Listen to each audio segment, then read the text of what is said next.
This is the one you've known as Jesus the Christ. Today I'd like to take a look at the kinds of thoughts in the thought stream that need to be cleared away for Christ consciousness to shine through. The thought stream is full of thoughts, clouds, generated by the ego to serve the ego. The ego is a cloud-producing machine designed to obscure reality, including your divine nature, and create a virtual reality of sorts, one that serves the ego's needs and drives. The thought stream is nearly always the voice of the ego. Take this in a moment, because this is not an overstatement. The voice in your head is nearly always the voice of the ego. A part of you doesn't want to believe this, because this is a very radical idea, and believing it will change your life. Spiritual truth is radical. It changes your reality. But since you're listening to this, you must be ready to question consensus reality. Becoming aware of the various types of thoughts in the thought stream will help you get to know your ego. This is the first step in weakening the ego, the false self, or in other words, thinning the clouds.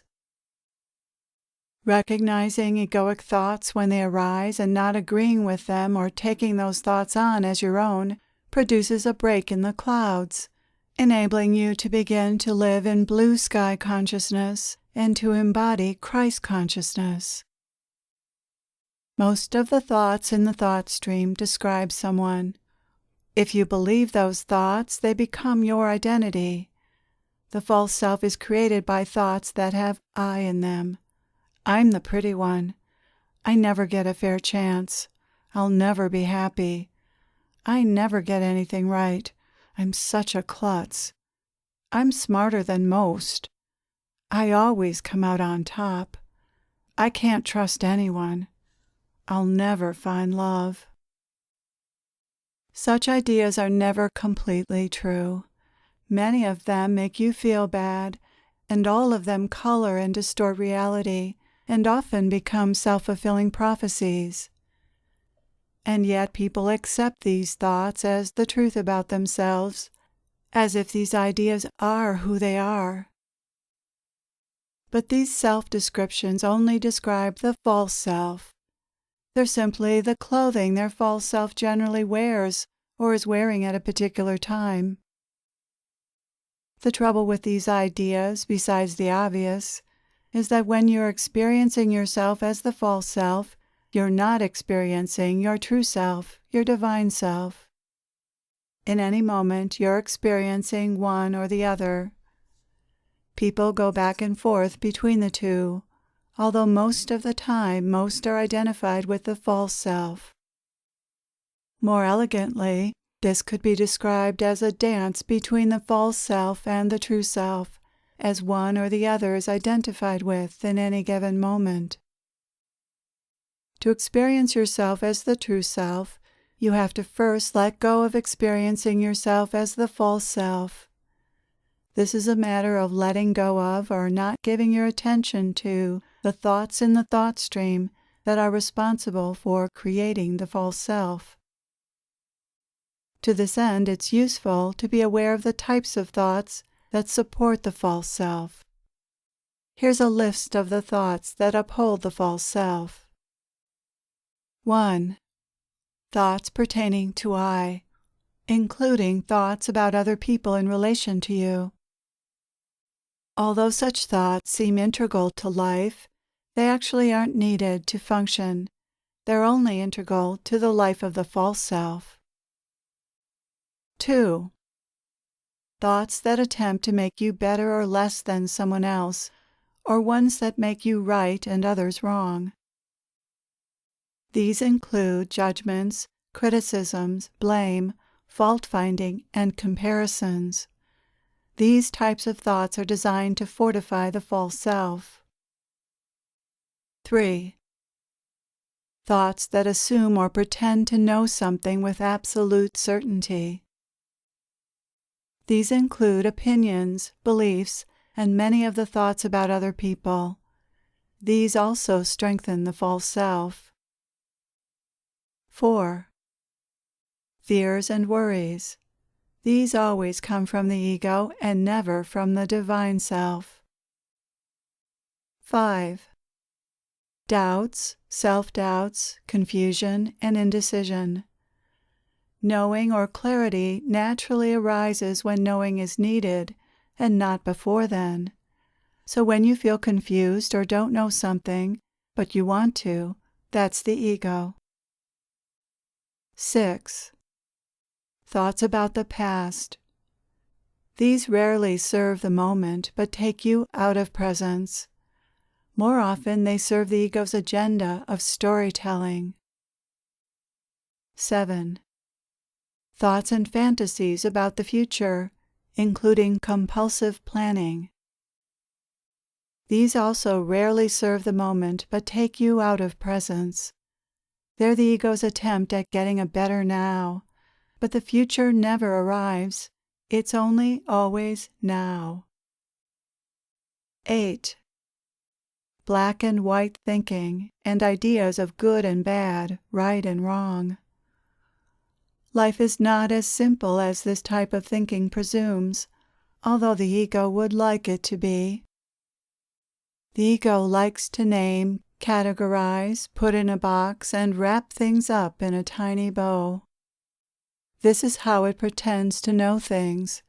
The ego doesn't think in shades of gray. 9.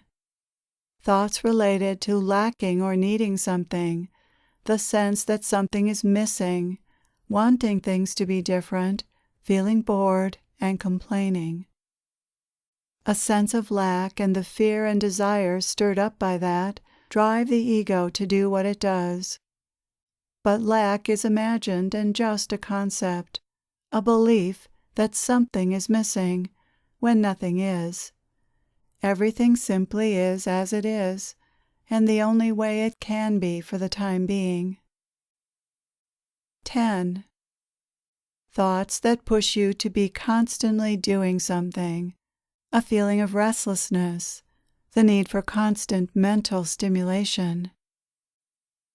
If you were to slow down and not keep yourself and your mind so busy, you might experience your divine self, and that would diminish the ego's power. To stay in power, the ego has to keep you busy and absorbed in the world of thoughts. 11. Thoughts designed to stir up emotions or create drama.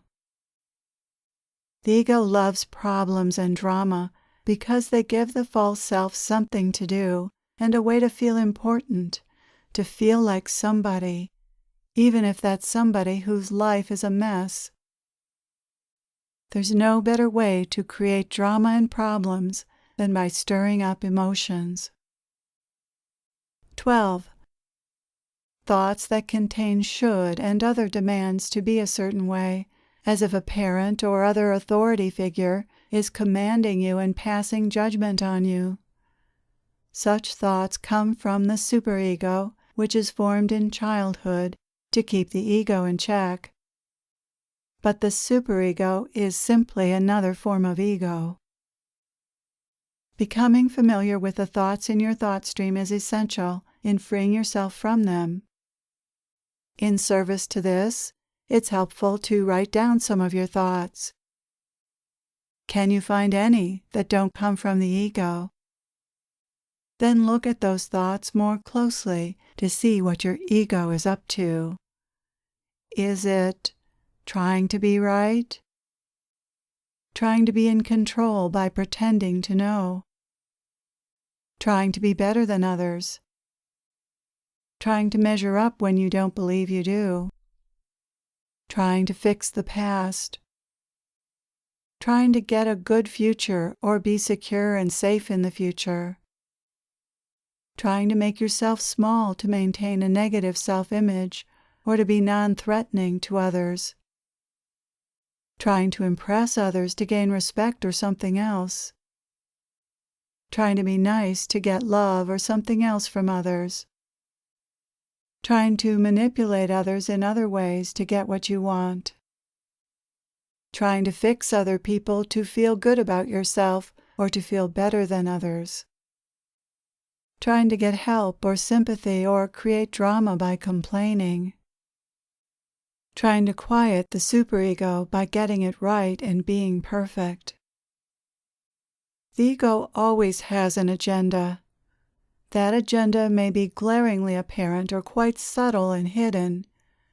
When the ego is blatantly behaving jealously, greedily, selfishly, insensitively, judgmentally, arrogantly, angrily, tyrannically, or in any other of its usual ways, spotting it is easy. However, as people advance spiritually and become more aware of the ego, its tactics get more subtle.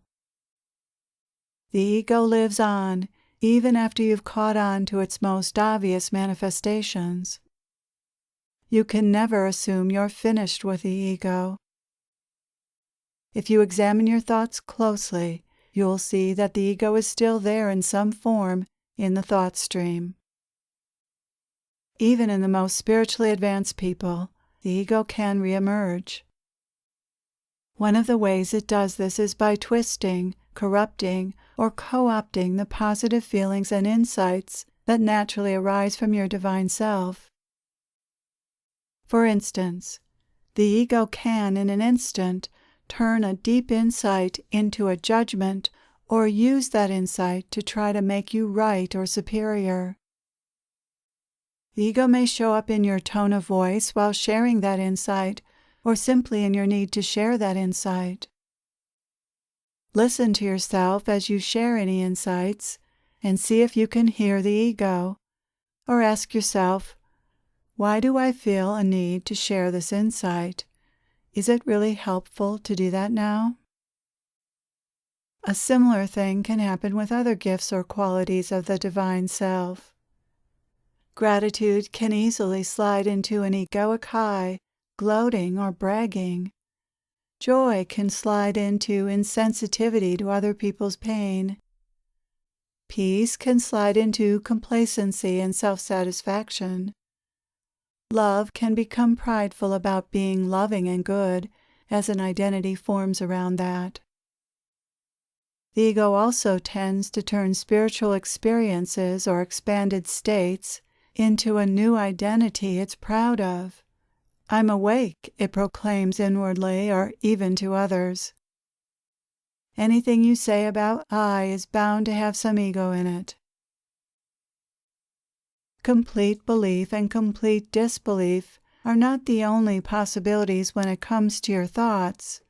There are shades of belief. You may believe a thought just a little or a lot. Or you may believe a thought for a second or for a lifetime.